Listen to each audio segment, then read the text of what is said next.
coffee break. So now we have our last section of the day. So please, thank you again, Thereza. So I know everybody's kind of tired, but bear with me. So as I mentioned, I divided the lessons in different topics. And now I'm going to talk about a topic that's kind of very different from what I spoke in the morning. So I divided this lesson into these different themes. So I'm first kind of stating what is the broad thing I want to study, which is thermoelectric effects in different materials. And then in particular, what happens when these materials are correlated ones. Then I'll discuss what happens when we have Fermi surface restructuring, then some early results on the Seebeck coefficient, and then the interplay between geometry and correlations, and what happens when we have beyond on-site correlations. So electricity is what happens when we give some sort of thermic energy to the system, and this results in some electric current, electric energy. So there are kind of two effects. One is the Seebeck effect, which is we have a temperature gradient generating a voltage, and the other one is kind of the other way around. So heating or cooling of an electrified junction of two conductors. And today I'm interested in the Seebeck effect. So it's kind of easy to understand that it can have a lot of technological implications, that the ability to heat or cool a given sample can generate electricity. So that's why people are interested in looking at that. And one quantity people in this field look at is this figure of merit. So this figure of merit Z, here is the 8-dimensional one, Z times the temperature, is composed of S, which is the thermal power or Seebeck effect, which is a measure of how efficient the conversion from thermal to electricity is, the conductivity sigma, the temperature, and the thermal conductivity. So all these quantities play a role when arriving at this figure of merit, and the power factor is simply part of the numerator here, which is another thing that is regularly used to quantify how good a given material is related to thermoelectric effect. So the idea is, how do I have a material that has a large figure of merit or a larger power effect? So metals have low Seebeck coefficient, so not good candidates. Insulators have very low conductivity, so not good candidates as well. So in the early days, doped semiconductors who had not too low conductivity and not too low Seebeck were kind of, oh, maybe this is what the best thing we can do. And so here is a table of the Seebeck coefficients. Then now it's given in microvolts per Kelvin. And so it can be positive or negative, I think. Yeah.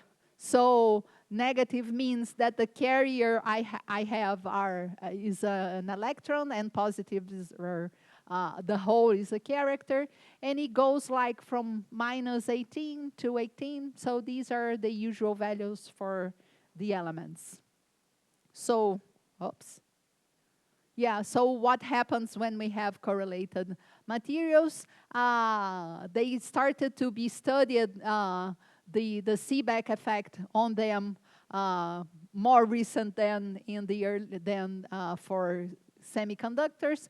But this is a plot, for instance, of what happens with the sodium cobalt oxygen compound. It has this structure here. It has triangular lattice planes, and it has been, so then the Seebeck coefficient for different dopings of potassium X. And we see it can be small if the doping is small, but it can reach here, it's around 100. And so compared to the 18 we had before, it's an improvement. And also we can see here we have a region with negative and a region with positive. So there is a lot of things going on. And this is one of the studied compounds. It has been studied with the use of linear density approximation and dynamic mean field theory. So the model that was studied in this Visagot study here is the Hubbard model with some on-site energy.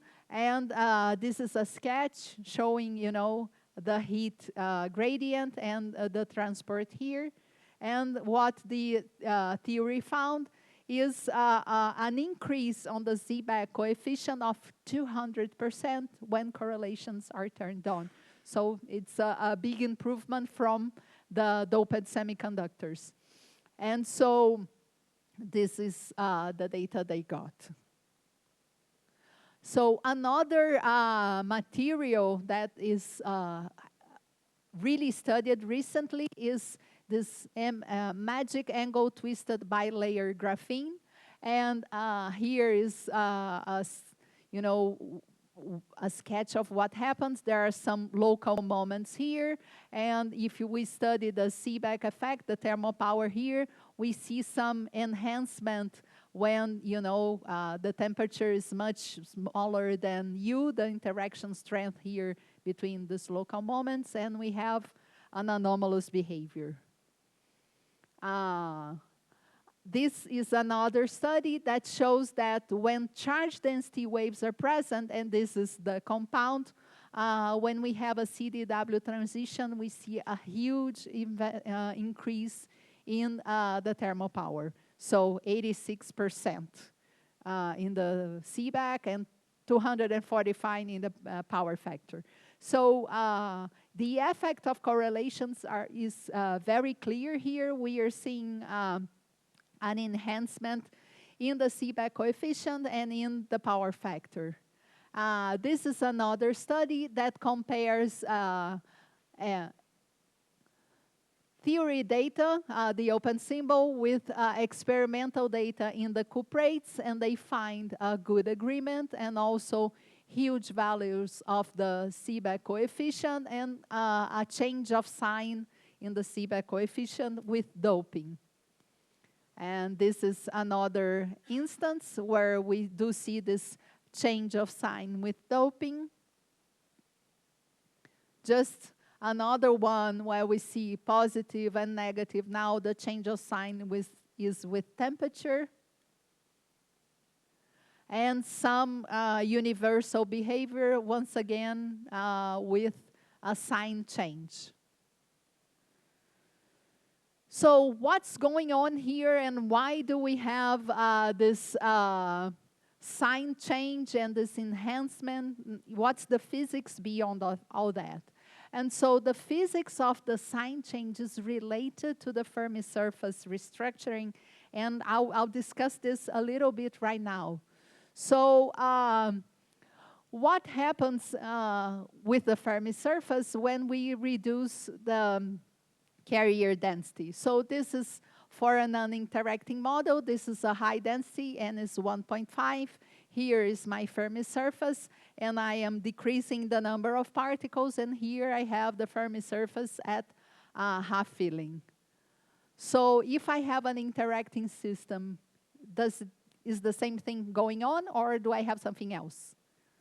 And so Luttinger wrote this article quite a while ago. It's where he states the very famous Luttinger theorem, where he says the volume of the surface in momentum space is unaffected by the interaction. So if what he says is true, the system in the presence or not of interactions, we have the same thing. The Fermi surface is just reducing.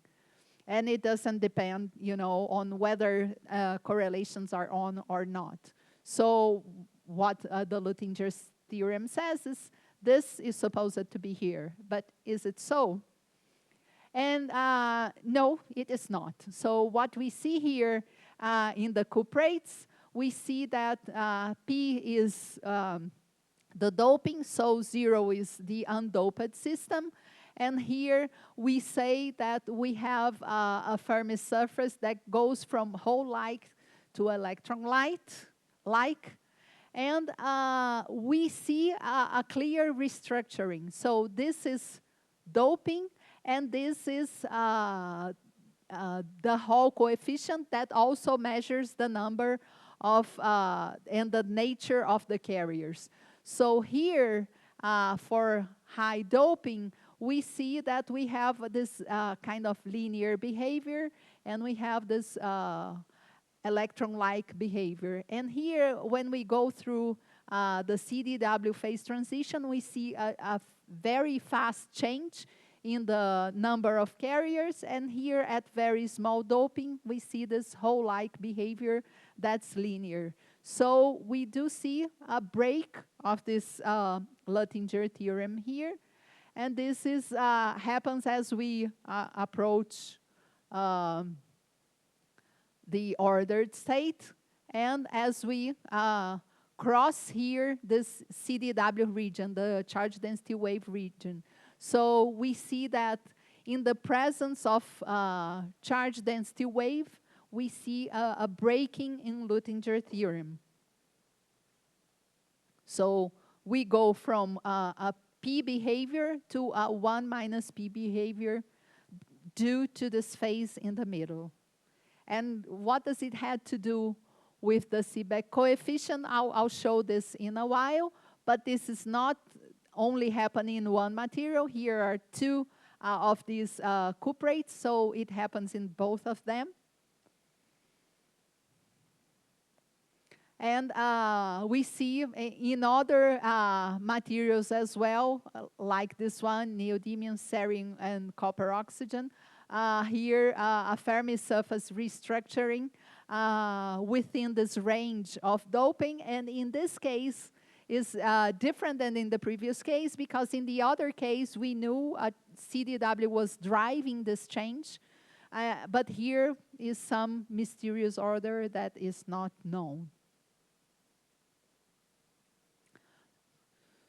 So, oops, too fast.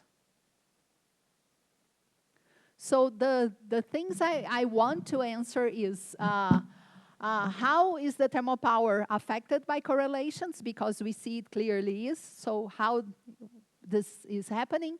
And also, how is it affected by geometry? Because in the sodium cobalt compound, it crystallized in a triangular lattice, and the cuprates are in a square lattice. So does it make any difference, the geometry, or the geometry doesn't play any relevant role?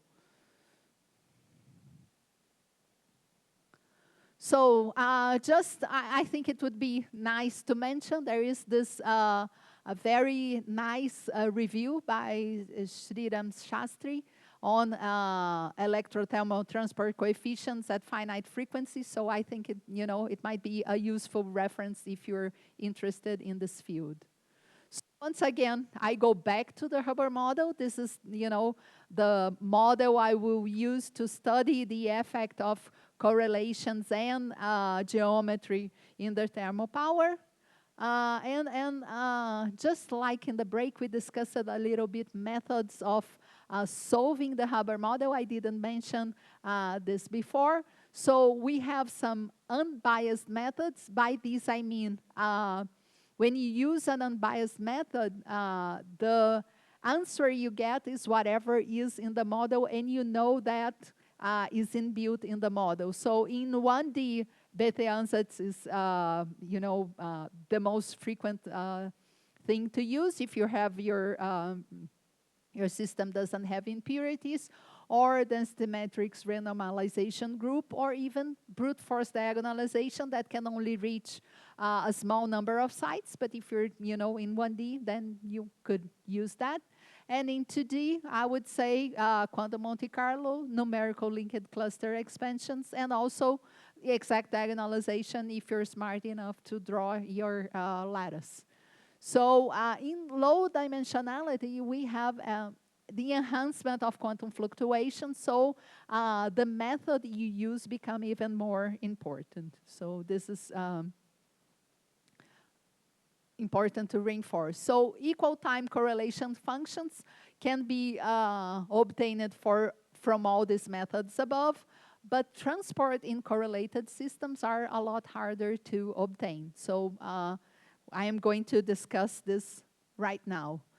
So the most common thing to do to obtain that is use linear response theory, and this here is you know, one way of obtaining. So this is your thermal driving force, the temperature gradient, charge current, heat current, and from these you can extract your DC conductivity given in terms of this parameter L11, the Seebeck coefficient, L12 and L11, and the Peltier coefficient that I'm not going to calculate, but in terms of these two.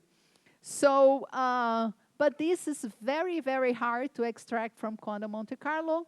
So how do I obtain, you know, this coefficient and this other one here to get the Seebeck coefficient?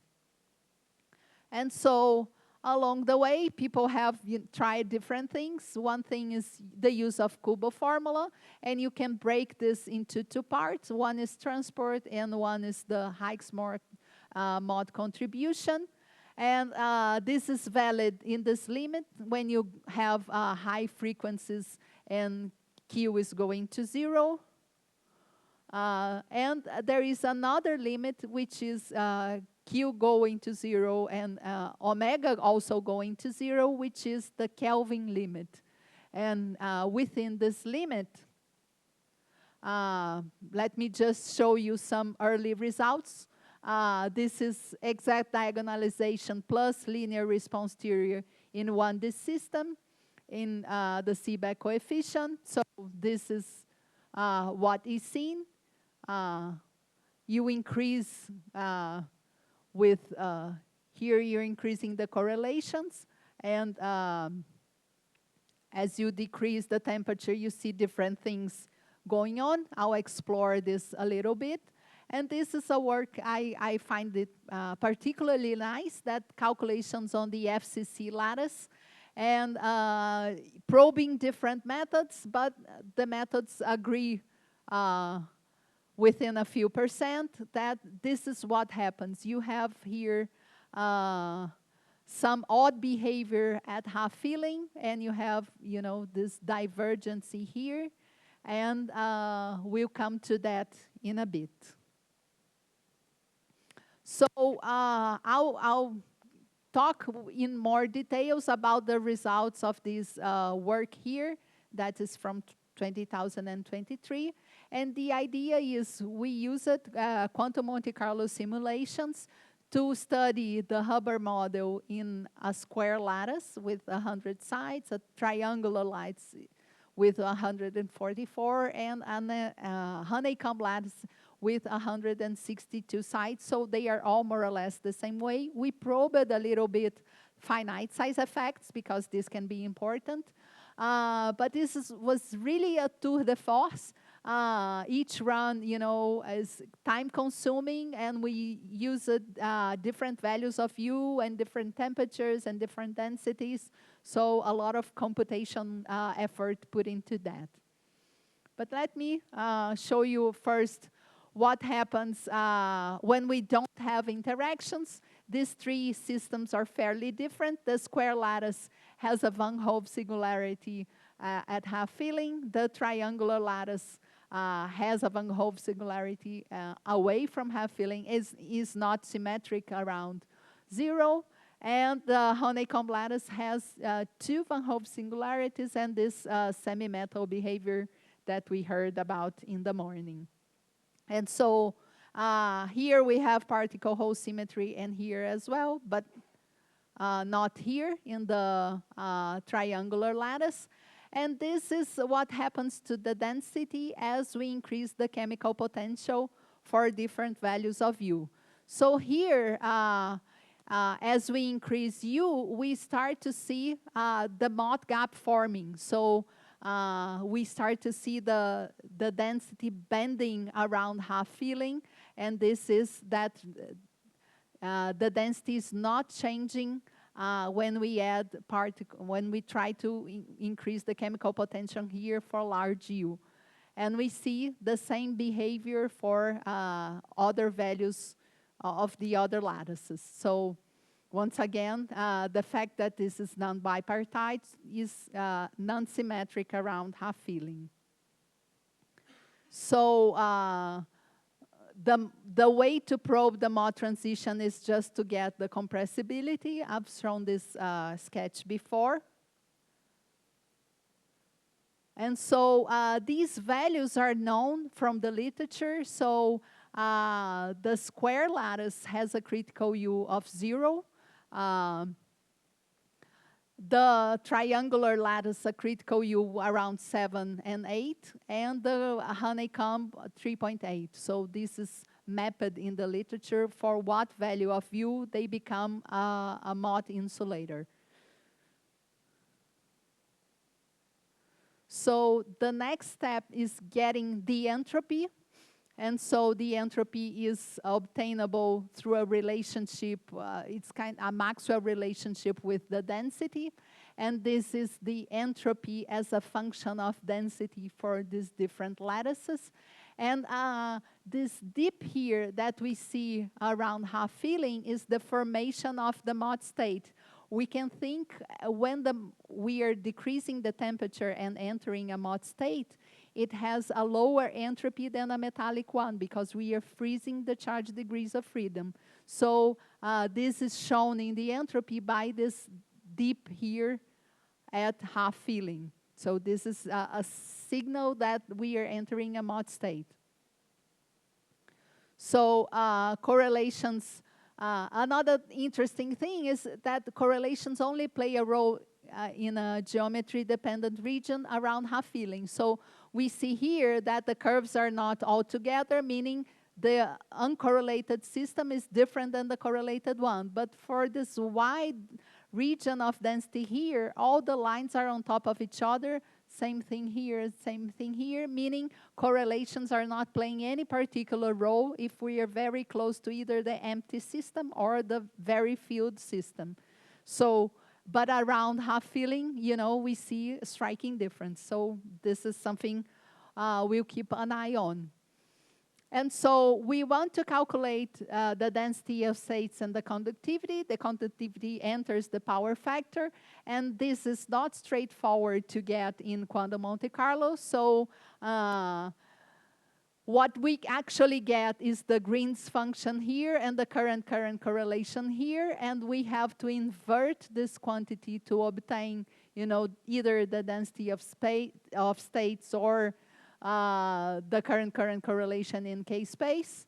And this is hard to do, but we can try to do this without inverting the Laplace transform by looking at this quantity, the compressibility, and using this approximation here. I approximate this quantity here by the quantity at beta equals 2. And this is an approximation, but it's better than doing the inversion. And this is what I get. So the density of states here as a function of density for the different lattices. We clearly see that as correlations are increased, I go to a mod insulator with a 0 density of states at half-filling here, and the same thing with the conductivity. The conductivity is going to 0 at half-filling and large correlations. And this is all for a fixed temperature. So now I'll talk about the Seebeck coefficient, which is actually what I want to study, and just going to remember you that it's negative for when I have electrons and positive when I have holes. And so this is what happens when correlations are not present. For the square lattice, it begins negative, and then at half-filling, it's 0. I have the insulator. And for above half-filling, it's positive. Here at the triangular lattice, we've seen that this transition goes to another density. And here at the honeycomb that I have the semi-metal, we see different crossings here, but at half filling, it's a crossing point. So what happens?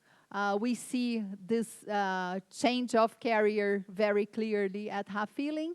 We see it again for a different density in the triangular lattice. And we see it 3 times for the honeycomb lattice in the absence of correlations.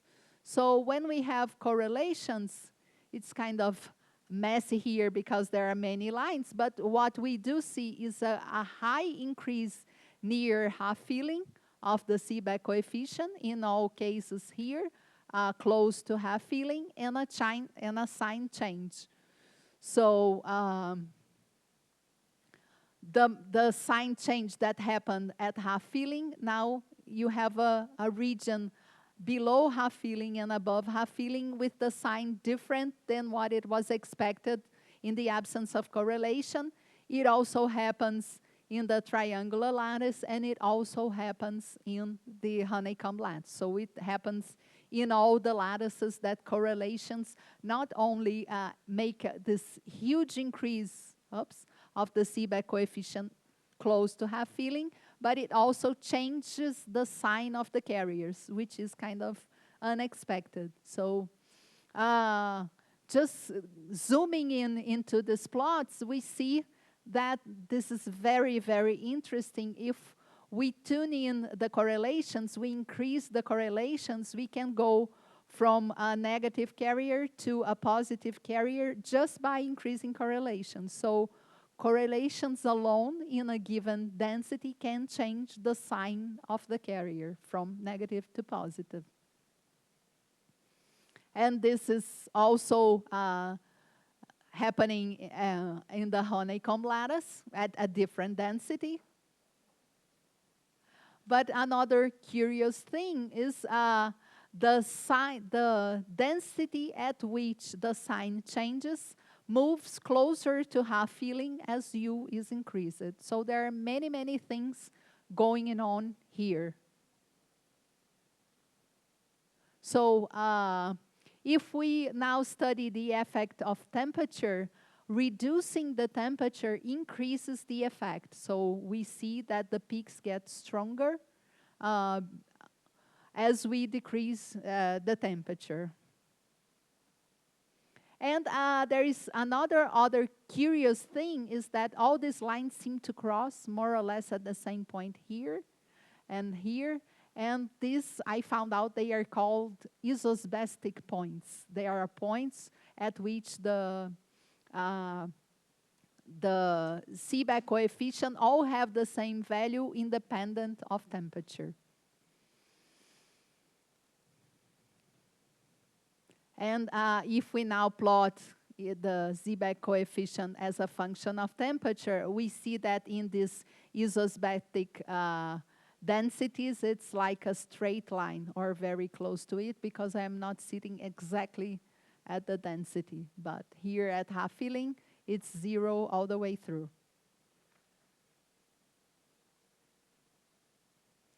So this is another study I'm not part of, but in this case, they are studying which is the density at which the carrier change takes place. So, and temperature. So, at different values of the interaction, we see that for different temperatures, we start to see this switch in critical, in the carrier density. And for very high temperature, we don't see a change in carrier sign.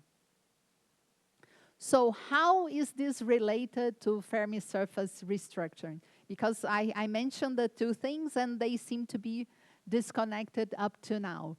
So I've shown you this experimental plot that shows that for cuprates, we have one sort of Fermi surface, 1 plus P Luttinger-like behavior for large doping, and this P-like behavior for small doping, and this break in between them when we have charge density waves, for instance.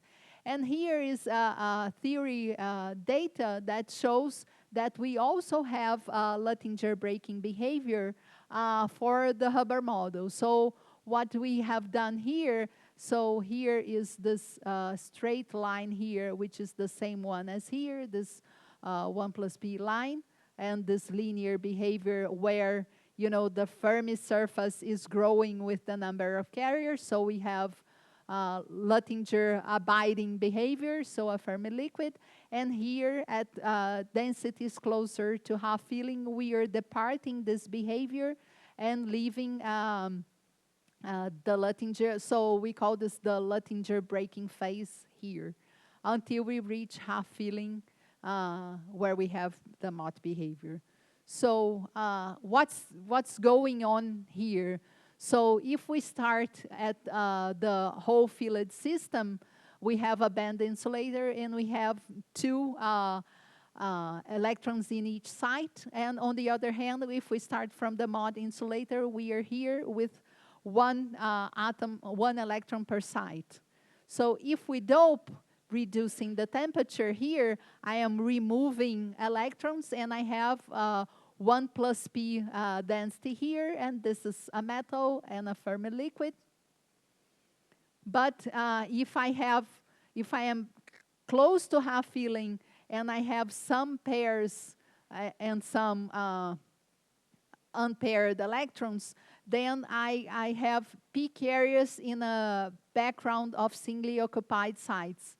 So what happens here is like I am increasing a little bit the density, and it's like as if I have a background of local moments with either up or down electrons and some doubly occupied sites. And this, in a very peculiar way, breaks the Luttinger theorem. So it's like as if the carriers are not the electrons anymore, but the pairs. So this is what's going on in this phase. And I did this calculation. This is the compressibility for the non-interacting case with P equals half. And this is the compressibility with the interacting case with N equals 1. And we see here that kind of, in this case, it's half. So around here in this region. So this is close to half of that. So within this Luttinger breaking region, this matches. And so how can one extract the Fermi surface? These are 4 different ways of extracting it. One is, let's assume Luttinger theorem holds, and I'll get it for the non-interacting case. The other one is I'll get the spectral function and see which of these which energy maximizes the spectral function. Another one, the momentum density function, and by looking at the poles of the retarded Green's function. So if the Luttinger theorem holds, all the 4 of them should give the same answer. And this is an instance for a somewhat large density, 1.4. When we see here the 4 lines, they are not really on top of each other, but they are really close of each other, and we have in all of them the same character. But here, as we dope the system and are going towards half filling, we start to see that, you know, the momentum density and the non-interacting curve are pointing in one direction, and the Green's function and the spectral function are pointing into the other way. So one shows an electron-like behavior and the other a hole-like behavior. And so this is when, you know, the Luttinger theorem is starting to break, and we are no longer in, you know, a regular Fermi liquid system. And so if we look here at just the density of states, we see the Mott insulator clearly formed here with a gap.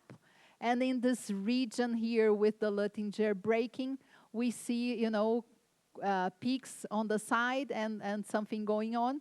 And here we see the metal more clearly formed. So we see an evolution with doping. And here we can see the incoherent peaks. So linking these two things together, we see that in this region of density here, where we have this anomalous behavior, which is a very large value of the Seebeck coefficient and the change of sign, is exactly where we see here a breakup of the Luttinger theorem, when the behavior of the Fermi surface is not given anymore by the U equals 0 result. So we have a breakage of Fermi liquid, and we have a breakage of Luttinger theorem. And this can be signaled by the Seebeck coefficient, which has an anomalous increase and more characteristically change in sign. So this anomalous behavior has happened here whenever I had a Mott insulator. In the vicinity of it, I had a change of sign and an increase. So does it only happen in the vicinity of a Mott insulator? Or if I have any other insulator, will this happen? So to study that, this is work in progress, we went to the extended Hubbard model, in which besides the on-site interaction U, now I have a next near neighbor interaction V. So I've added one term to the Hamiltonian, and it's hard to do that, but what's the physics of the extended Hubbard model? So if I only have U, I have an antiferromagnetic ground state. But when I have V, I pay an interaction whenever I have two electrons in near neighbor sites. So this favors having electrons in the same site, not near neighbors. So if I am at half filling and very large V, I have this charge density wave behavior. And if U is very large, I have the antiferromagnetic behavior. So we have a competition between spin and charge degrees of freedom. And so this is the mean field phase diagram from 1995-94, and it has pretty much the same phases as here. This is Sebastian, he's a student in the group. I'm not part of this work, but these are the phases that we see. So this is U, that can be either repulsive or attractive, and V, which also can be repulsive or attractive. And so for positive U and 0V, we have antiferromagnetism, as we've seen before, and it extends to V being not too big, positive or negative. If V is very large, we enter this charge density wave phase. If U is attractive, we have the S-wave phase, which is we saw in the attractive Hubbard model. But there is this phase here with U and V where we have this D-wave, and here some phase separation phase. So it's a very rich phase diagram, and we can try to see what happens with the Seebeck coefficient, not only at U equals 0, but away from it. And also, here is the phase diagram, much less explored at quarter filling. So there is a metallic region here and a charge density wave region here. So if we first look at the attractive case, we see here in blue the repulsive case and in red the attractive one. We don't see a Mott gap. This is not a Mott insulator. This is an attractive interaction. We don't see the dip here in the entropy because we don't have the Mott state. And so when we look at the Seebeck coefficient, we see an absence of this anomalous behavior at half filling. So it's kind of boring with only attractive interactions. But if we now add the V, the repulsive interactions, then we see here in the density a large gap forming, which is related here. And so here is attractive interactions with V and repulsive interactions with V. And here, this region here, this kind of shoulder here, away from half filling is this metal CDW that is forming here.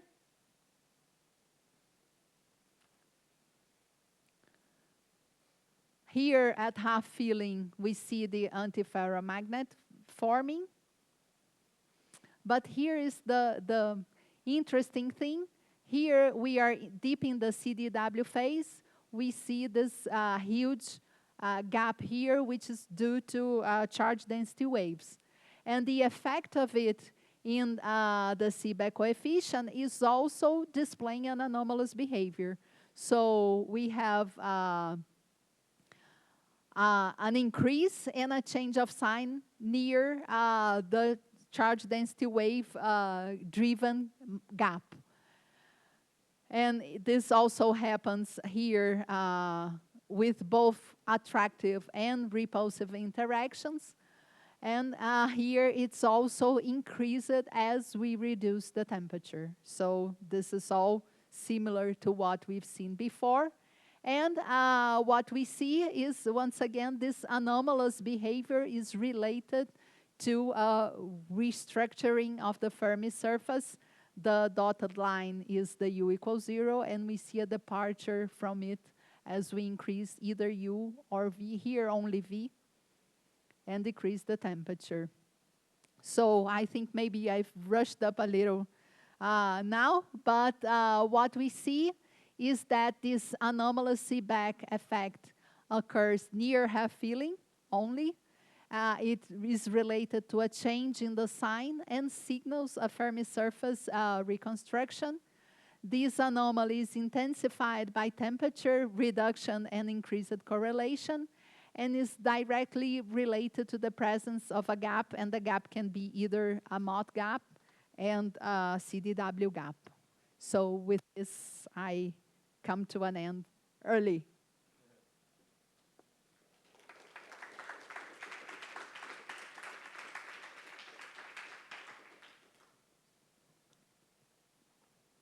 Questions?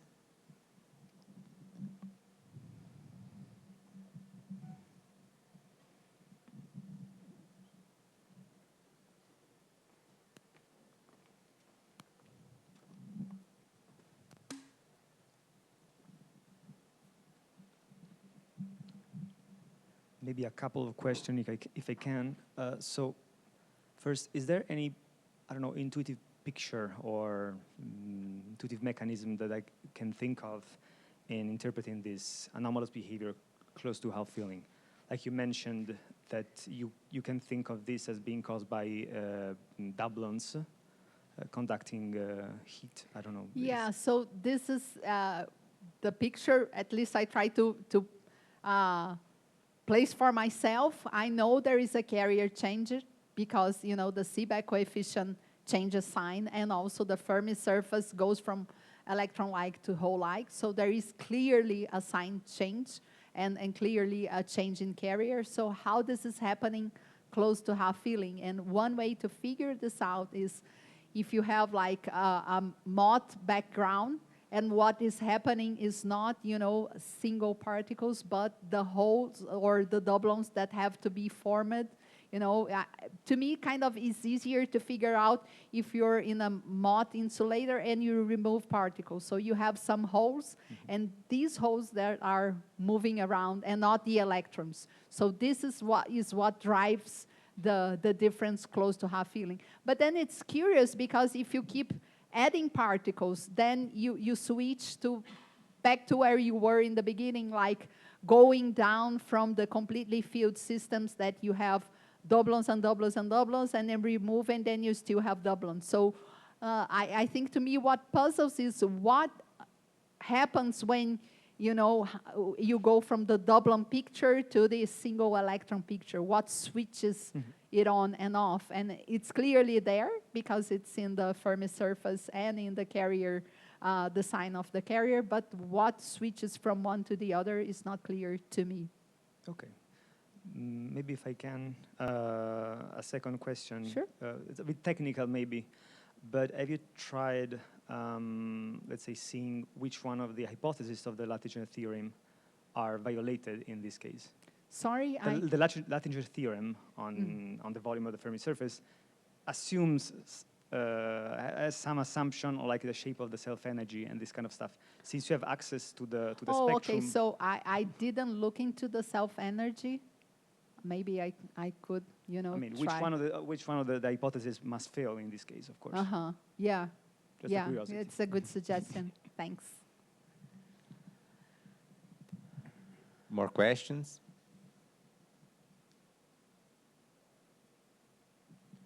One curiosity about the other physical properties, like the, as you said, the Hall coefficient also depends on the sign of the carrier, probably to also change sign there, I imagine. Yeah, so it does. It goes from a, so in different experiments, they write things different. So they write doping as P, and I write density as N. So they go from a 1 plus P to a P, which is electron or hole doping. So it's clearly seen in the experiments that you go from P to 1 plus P behavior when you're kind of close to half filling. And does it also enhances like the Hall coefficients, or they're not? No, no. So it's because not the Hall coefficient is kind of proportional to the number of carriers. So if the carriers are P or 1 plus P, they are kind of linear. The thing Makes is, they switch from one to the other. Yeah. More questions? So let us thank again, Thereza.